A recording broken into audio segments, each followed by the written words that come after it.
Hi everyone, welcome back to my another blog. I hope आप सब अच्छे होंगे, स्वस्थ होंगे, मस्त होंगे। एंड आज जो ब्लॉग मैं स्टार्ट कर रही हूँ, अभी बज रहे हैं 2:30 दोपहर के। एंड मॉर्निंग से मैंने स्टार्ट नहीं करा क्योंकि पता है मतलब मेरी इतनी एनर्जी लो लग रही है ना, मैं सो ही नहीं पा रही हूँ, मेरी नींद पूरी नहीं हो पा रही है। एंड जिसकी वजह से ना मेरा मतलब बहुत एनर्जी लो लग रहा है। अब मुझे ये लग रहा है मैं शूट करूँ या सो जाऊँ, तो ये समझ नहीं आ रहा है। और पता है आज मॉर्निंग का एक इंसिडेंट आपके साथ शेयर करना चाहती हूँ, बहुत फनी था वो एक्चुअली। आज मतलब कि सडन मेरा जो बेड हो था ना वो बहुत मतलब शेक होने लगा है, हिलना स्टार्ट कर दिया, मेरी नींद खुल गई। यस बेबी, मेरी नींद खुल गई। एंड जब मेरी नींद खुली ना तो मैंने जीवा मतलब थोड़े डिस्टेंस पे सोई थी, सबसे पहले मैं जीवा के नज़दीक गई। एंड उसके बाद मैंने क्या देखा कि मेरा जो रूम का जो डोर था ना वो बहुत शेक हो रहा था। ऐसा लग रहा था कि कोई पीट रहा है दरवाजा। आई थॉट कि मेरा जो विंडो था बाहर का, जहाँ से हवा आती है बहुत तेज, और मे बी दरवाजा शेक होता है कभी कभी, तो मुझे ये लगा कि जब सब कुछ बंद है, बाहर का मेन गेट भी जब बंद है, तो ये अचानक से मेरा अंदर का दरवाजा इतना क्यों मतलब शेक हो रहा है, कौन पीट रहा है। और मेरी जो हार्ट बीट थी इतनी तेज हो गई, मैं आपको बता नहीं सकती। मतलब सच बता रही हूँ, अभी तो मतलब ये हंसी आ रहा है, उस समय मेरी जो हालत थी ना मतलब अजीब, मतलब मेरा चेहरा पूरा लाल पड़ गया था। एंड उसके बाद फिर मुझे लगा कि अब मैं किसको बोलूं, क्या बोलूं, नहीं बोलूं, समझ में नहीं आ रहा था। एंड मैंने आपसे कहा था पिछले ब्लॉग में ना कि मेरे हस्बैंड जो हैं वो आज मतलब आज आने वाले हैं, तो उनका एक दिन डिले हो गया था किसी कारणवश। और उनका एक मीटिंग और था, तो वो उधर से अटेंड करके आना चाहते थे, क्योंकि फिर इधर से वापस जाने में ना बहुत ज़्यादा फेयर मतलब आने जाने में बहुत ज़्यादा पेट्रोल वगैरह चल जाता है, तो इसलिए वो बोले कि गाड़ी लेके आया हूँ तो इधर से ही मैं सारा कुछ करके आऊँगा। एंड उस चक्कर में मैंने जीवा की दादी को भी नहीं बुलाया, क्योंकि सडन प्लान उनका कैंसिल मतलब आने का ये यहाँ कैंसिल हुआ था घर पे, तो ज़्यादा रात को मुझे फ़ोन करना अच्छा भी नहीं लग रहा था। और ये आज मॉर्निंग की मैं बात बता रही हूँ, कल तो मैं किसी भी तरीके से मतलब सो गई, बट वो जब शेक होने लगा मेरी हालत मतलब हलवा टाइट जिसको बोलते हैं ना, वो हो गया था मेरा।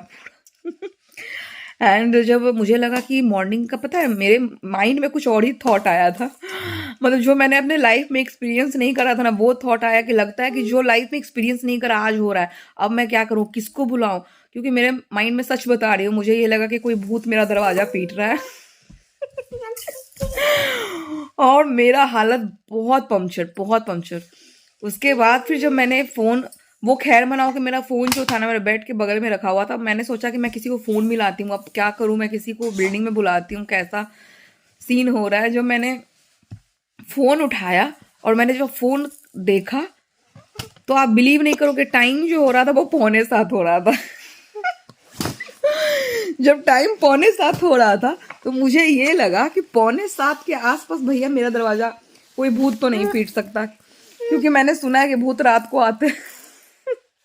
और देखो, ऐसे भूत नाम की चीज कुछ होती नहीं है, लेकिन भय, मन में एक डाउट तो क्रिएट होता है ना, कि जो लाइफ में एक्सपीरियंस नहीं करा वो हो रहा है। बट जब 6:45 जब हुआ, तो एक थॉट आया कि कहीं भूकंप तो नहीं आया था, क्योंकि 6:45 मतलब मेरे माइंड से वो थॉट तुरंत इंस्टेंट निकल गया। तो मुझे लगा कि हो सकता है कि भैया भूकंप वगैरह कुछ आया होगा। एंड जी वहाँ बात करने दो अच्छा। सो फिर मैं जब मॉर्निंग में फिर उठ कर गई, मैंने न्यूज मतलब फिर पिटाई लग जाएगा। क्या ये बॉल ये बॉल मेरे अंदर क्यों डाल रही है, पीटेंगे। सो जब उस समय फिर मैं उठी और जब मैंने न्यूज़ खोला तो कुछ उस समय तक कुछ मतलब था नहीं, क्योंकि देखो इंस्टेंट हुआ ही था, बाद में सब कुछ होता है। फिर मैंने अपने मेड जब आई तो उनसे पूछा कि भैया तुमको कुछ ऐसा महसूस हुआ है, भूकंप का झटका वगैरह। मेरी जो मेड आई तो मैंने उनसे पूछा कि कुछ भूकंप का झटका वगैरह कुछ आपको महसूस हुआ है, तो उसने बोला कि मैं तो 7 बजे तक सो रही थी, इंसिडेंट हुआ था आई थिंक 6:45 के आसपास। सो जो लोग महसूस किया भैया कमेंट में बताना। और पता नहीं ये सिर्फ मेरे साथ हुआ, बट जब अभी मैं थोड़ी देर पहले मम्मी से जब बात कर रही थी तो उन्होंने बोला कि उनके साइड भी ऐसा सीन हुआ है। हाँ पीना, हाँ मिन्नी से लेके आओ, जाओ बॉटल लेके आओ मिन्नी से। सॉरी बॉटल तो तुम लेती नहीं हो, कुछ और मतलब लेके आओ। क्या बच्चा, क्यों बात करना परेशान कर। पीटेंगे इसको। इसको चाहिए कुछ नहीं, सिर्फ हमको डिस्टर्ब करना है बात करते समय। 5 मिनट हो गया बात करते हुए, इंसिडेंट बताने में भाग जाएगा, पब्लिक देखेगा ही नहीं, कहेगा 5 मिनट से बात ही कर रही है। 5 मिनट से तुम बात कर रही हो, कौन देखेगा तुमको? हम बोरिंग हो जाएंगे बेटा, बोरिंग ब्लॉग हो जाएगा फिर। हटो ना बच्चा, बात करने दो ना। तो गाइस बस यही स्टोरी था ये, क्योंकि ये ज्यादा बात करने नहीं देगी। तो मोरल ऑफ द स्टोरी ये हुआ कि बिना विचारे अगर आप कुछ विचार करते हो, बिना सोचे विचारे, तो यही होता है आपका, मतलब हलवा टाइट हो जाता है और कुछ और ही सोचना स्टार्ट कर देते हो आप। एंड बाद में ये श्योर हुआ कि भैया भूकंप ही था और हम कुछ ज्यादा ही सोच रहे थे। तो अभी का ब्लॉग ये बंदर के साथ मेरा स्टार्ट हुआ है। और पता है आज ना मैं आपके साथ एक और बात शेयर करना चाहूंगी। बेटू फिर पीटेंगे, चलो सो जाओ आओ। सो गाइज अभी मैं आपसे थोड़ा सा और कुछ बात करना चाहती हूँ। कल मैं रील चला रही थी, ठीक है, तो उस रील में मैंने एक दीपिका कक्कर का एक शॉर्ट्स देखा, मतलब शॉर्ट्स नहीं देखा, शोएब इब्राहिम की जो स्टोरी होती है वो मैंने चेक करी थी। एंड उसमें क्योंकि मैं उनको फॉलो करती हूँ, मतलब पूरे फैमिली को, तो उसमें उनका एक किसी का रील का लिंक वहाँ पर मतलब डाला हुआ था, तो मैंने क्लिक करा क्योंकि थोड़े से दिख जाता है स्टोरी में, स्टार्टिंग का पॉइंट होता है वो दिख जाता है। तो मैंने फुल देखने के लिए वहाँ पे जब क्लिक मारा तो मैंने ये देखा कि दीपिका कक्कर बहुत जोर से रो रही थी। एंड जितने भी वहाँ पे और भी जितने भी पार्टिसिपेट किया था, मतलब उस रील में ही मुझे पता चला कि ये कविता किचन से लेकर और जितने भी 30 रुपए चेंज। मैं वही बोल रही थी कि सभी लोग मतलब रो रहे थे और वो जो सीन देख के ना मेरी भी आंखों से आंसू निकल गई। मेरे साथ होता ऐसा क्या है ना कि मैं बहुत थोड़ी सी सेंसिटिव हूँ और आप इमोशनल भी आप बोल सकते हो। मैं किसी बातों को लेकर बहुत जल्दी इमोशनल हो जाती हूँ। आप यूं ही इमोशनल नहीं होते, आप किसी के बातों से टच होते हो तभी आपके आंखों में आंसू आता है। ऐसे नहीं कि बैठे बैठे मैं भी देखो बात कर रही हूँ, कहाँ आ रहे हैं आंखों में आंसू। Yes baby.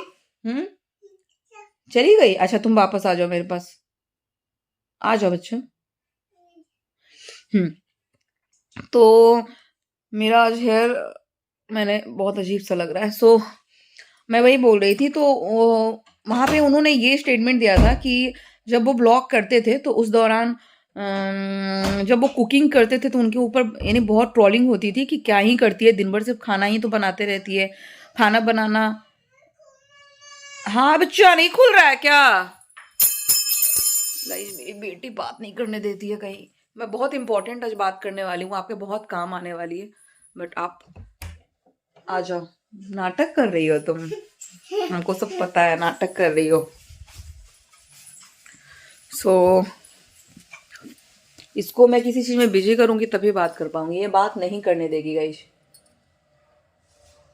जाओ इससे गाड़ी बनाकर खेलो ऐसे।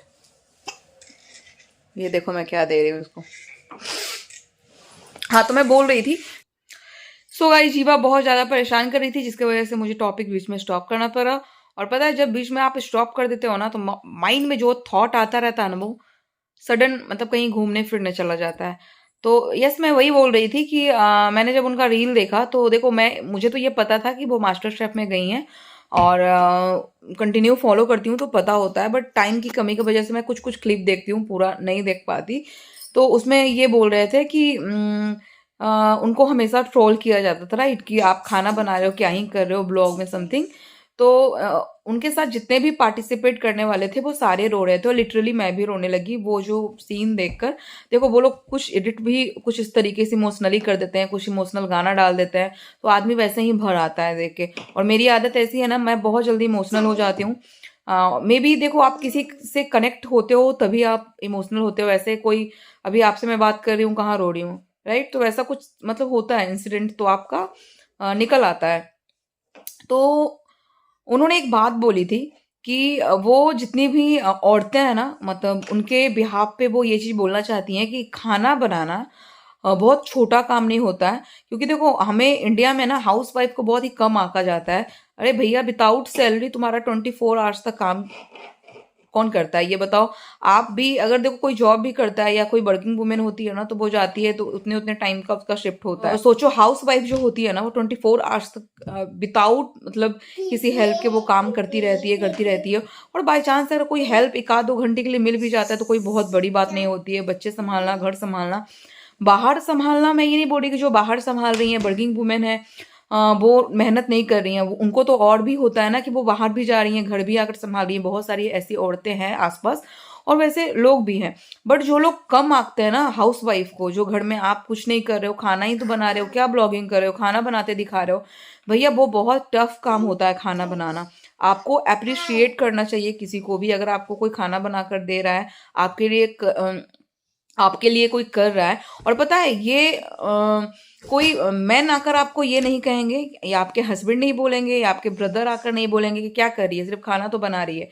ये आपके घर के आसपास जो औरतें होती हैं, आपके रिलेटिव में हो गए, आपके फ्रेंड में हो गए, आपके सोसाइटी में हो गए, यही सिर्फ आपके ऊपर उंगली उठाएंगी। ऐसा बोला जाता है ना कि औरत औरत की दुश्मन होती है, बस सेम समझ लो कि औरत ही औरत की दुश्मन सच में होती है। ये मैंने खुद एक्सपीरियंस करा है। इतने आसपास नेगेटिव औरतें भरी पड़ी हैं लाइफ में कि इतना आपको टॉन्ट करेगी। क्या कर रही है वो, तो खाना ही तो बना रही है। अब मुझे ही टॉन्ट बहुत सारे लोगों का मिलता है भैया, मैं बता रही हूँ आपको कि अरे उसके घर में तो नौकर लगा हुआ है, क्या करती है, खाना ही सिर्फ बनाती है। अब ये बताओ कि क्या मैं खाना बनाकर चुपचाप बैठ जाती हूँ, मेरे मुंह में खाना भी खुद ही चला जाता है, मेरे बच्चे को तुम आकर पाल रहे हो, मेरे घर का सारा काम तुम कर रहे हो, मैं तुमको अपने अपने बिहार पे तुमको रखी हूँ, जो ये तुम बोल रहे हो, जो लोग लेडी बोलती है, या जो सोसाइटी में इस तरीके के बातें करते हो आप लोग कि कि सिर्फ खाना बनाती है, तो भैया खाना जब हम बनाते हैं सिर्फ, तो बाकी घर का काम क्या हम तुमको सैलरी दे के करवाते हैं? ऐसा नहीं है ना, तुम तो सैलरी पे मेरे यहाँ नहीं आते हो, हम खुद ही करते हैं सारा काम। तो और बहुत ऐसा काम होता है घर में खाना बनाने के अलावा भी। तो और अगर कोई खाना भी बना रहा है तो ये कोई बहुत छोटा आप बात मत समझो कि खाना बना रहा है तो कुछ नहीं कर रहा है। भैया अपना पेशेंस दे रहा है, अपना वक्त दे रहा है, अपना टाइम दे रहा है, अपना प्यार दे रहा है, अपना इमोशन दे रहा है। उसके बदले में आप उसको थैंक यू बोलने के बजाय उसके बारे में इधर उधर शिकायत करते फिरते हो, ऐसा कर रही है, वैसा कर रही है, ये कर रही है, वो कर रही है। अभी के टाइम में ना अपनी अपनी सोच बदलने की बहुत नीड है, मैं सच बता रही हूँ आपको। क्योंकि हमारे सोसाइटी की जो क्योंकि हमारे सोसाइटी की जो औरतें हैं ना, वो औरत को जीने नहीं देती एक दूसरे को, सच बता रही हूँ। इतना लोगों को निगेटिविटी फैलाएगी बोलकर, इतना लोगों को परेशान करती है ना मेंटली, कोई कोई तो इतनी हराश हो जाती है भैया, मैं क्या बताऊं। बहुत लोगों से मैंने ये सुना है कि इतना इतना वो लोग ट्रबल करते हैं इन चीज़ों को लेकर। सो ऐसा नहीं करना चाहिए, और सच में अभी भी सुधार की नीड है। देखो वो एक सेलिब्रिटी है तो मे बी उनके बातों को और ज़्यादा गौर फरमाया जाता है। ऐसा नहीं है कि वो एक प्रथम महिला वहाँ पे मास्टर शेफ के तौर पे वहाँ पे गई हैं, और भी देखो बहुत सारे इसके पहले पंकज एक थी वो, और उसके बाद कविता किचन को इतना नाम कमाया। देखो उनका भी स्टोरी देखते हैं तो वो बोलते हैं 10 व्यू आता था, 20 व्यू आता था, आज वो देखो मिलियन में, 10 मिलियन से ऊपर उनके सब्सक्राइबर हैं। और बहुत ऐसी महिला शेफ हैं, तो ऐसा नहीं है कि सिर्फ दीपिका कक्कर ही वहां पे गई हैं। बट ये कहो कि वो लोग आम औरतें थी तो उनको ज्यादा लोग नहीं सुना, उनको लोग उतना अप्रिशिएशन नहीं मिलता है आम लोगों को। बट वो एक सेलिब्रिटी है, उतना मुकाम हासिल किए हैं, तो उनको ज्यादा लोग सुनेगा और मे भी उनसे और इंस्पायर होगा, मैं यही बोलूंगी। एंड बहुत सारे कमेंट मैंने देखे तो बहुत सारे लोग ये भी बोल रहे थे यहाँ भी आकर रोना धोना शुरू कर दी भैया। तो वो रोता वही है ना, पता है, किसी के आंसू अगर जल्दी निकल रहे हैं ना, तो ये मानो ना वो महिला सच्ची है और वो बहुत दिल से। जो लोग के आंखों से आंसू जल्दी नहीं निकल रहा है ना, इट्स मीन समझो वो, मैं ये नहीं बोलती कि जिनके आंखों से जल्दी आंसू नहीं निकलता वो अच्छी नहीं होती हैं। बट अगर सच में कोई महिला जल्दी रो रही है तो समझो वो सच्चे दिल वाली है, सच बता रही हूँ मैं आपको। और अगर वो कोई अगर कोई हस्बैंड भी सुन रहा है या कोई ब्रो भाई सुन रहे हो भाई, तो अगर तुम्हारी महिला, अगर कोई मित्र वैसी है, या फिर कोई तुम्हारा होने वाली जो तुम्हारी पत्नी है भाई, वो अगर ऐसी है तो समझो अपना भाग्य समझो कि वो ऐसी महिला तुम्हारे घर में है। और भैया तुम, क्योंकि देखो जिसका दिल साफ होता है ना वो लाइफ में बहुत आगे बढ़ता है। और बोलता है ना कि मैन की तरक्की में मतलब आपके घर के जेंट्स की तरक्की में औरतों का भी बहुत ज़्यादा हाथ होता है, तो सच में होता है। और सो मोरल ऑफ द स्टोरी मैं ये बोलना चाहूँगी कि आप अपने आसपास रहने वाली जितनी महिलाएं हैं वो एक दूसरे को अप्रिसिएट करिए किसी भी चीज़ों को लेकर। ऐसा नहीं है कि सिर्फ खाना बना रहा है, ये चाहिए। किसी भी चीज़ों को लेकर, ये नहीं कि अगर वो सिर्फ खाना बना रही है, आपके लाइफ में अगर आसपास कोई महिला है, कोई अच्छा कर रही है ना, तो प्लीज़ उससे जलने के बजाय आप उनको अप्रिशिएट करो, और सच में आपका रिलेशन बॉन्ड बहुत अच्छा होगा। पता है क्या होता है, आप अप्रिशिएट नहीं करते हो ना, तो वो भी लोगों को, सामने वाले को पता चलता है कि आप उसको, कि उसके काम के लिए अप्रिशिएट नहीं कर रहे हो, आप जल रहे हो, वो भी पता चलता है। तो मैं ये बोल रही हूँ, छोटी सी दुनिया है, किसी से क्यों जलना भाई, सब अपना अपना, तुम लोग फाइनेंशियली स्ट्रांग हो, अपना कमा रहे हो, अपना अच्छे से लाइफ जी रहे हो, तो बस एक दूसरे को सपोर्ट करो, प्यार से रहो, बस मोहब्बत से रहो, यही बोलूंगी। एंड देखो, कभी सुना है कि मेल मेल जो फ्रेंड होते हैं, मतलब जेंट्स जो होते हैं, उनमें जल्दी झगड़े नहीं होते। उनकी बहुत अच्छी दोस्ती भी होती है। अ, और कभी आपने गॉसिप नहीं सुना होगा, बट महिलाओं में ऐसा क्यों होता है, कोई क्यों किसी की अच्छी मित्र नहीं बन बन पाती, कोई किसी की अच्छी देवरानी क्यों नहीं बन पाती, अच्छी जेठानी क्यों नहीं बन पाती, अच्छी ननद क्यों नहीं, अच्छी सास क्यों नहीं बन पाती, तो जो भी रिलेशन में मैं बता रही हूँ आपको, बस रीजन यही है भाई, जेलसी।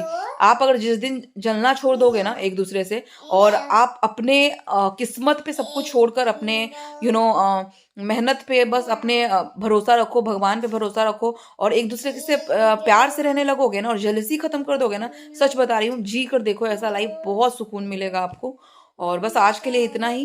एंड पता है, आज मैं ब्लॉग शूट करना नहीं चाहती थी, मुझे आज बात ही करनी थी। और देखो, रोज तो मैं, ये भी मेरा एक ब्लॉग ही है, और ब्लॉग के थ्रू आपको मैं एक समझो मैसेज दे रही हूँ। एंड अगर आपको अच्छा लगता है तो ठीक है, अदरवाइज देखो, अपनी अपनी सबकी राय है, किसी को आप अपना राय थोप नहीं सकते। और आज मुझे शूट भी करना है, बट मैं भी सोच रही हूँ 1 घंटे में सो जाती हूँ, पहले कुछ रील्स वगैरह एडिट करने हैं, उसको एडिट करूँगी, उसके बाद फिर सो जाती हूँ। उसके बाद उठूँगी, अगर लगेगा कि मुझे शूट करना चाहिए, बॉडी उतना मेरा कैपेबल है, तो मैं करूँगी। एंड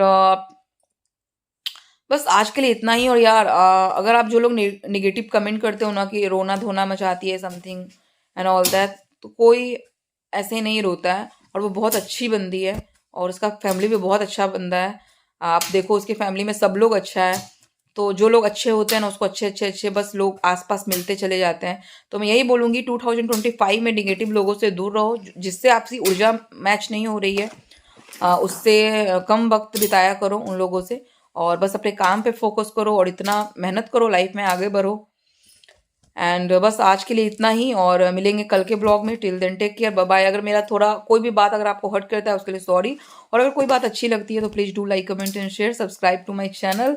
एंड मेरी बेटी की जो आप करतूते हैं वो तो देख ही सकते हो, तो आप इसके रहते हुए ज़्यादा बात वैसे भी नहीं कर सकते हो। और ये बोलती है, मम्मा तुम तो वैसे ही बात करते करते 10 से 15 मिनट बात करते ही जाती हो, और मैं जब तुमको अगर ना रोकूं ना मम्मा, तो तुम 1 घंटे का ब्लॉग बनाकर सिर्फ बात करके डाल दोगी। तो भैया, ये मेरे टॉपिक पे फुल स्टॉप लगाती है मेरी बेटी। सो बस बाय बाय। बोलती जाऊंगी, बोलती जाऊंगी, बोलती जाऊंगी, टॉपिक खत्म नहीं होगा गाइस। कल के ब्लॉग में मिलते हैं।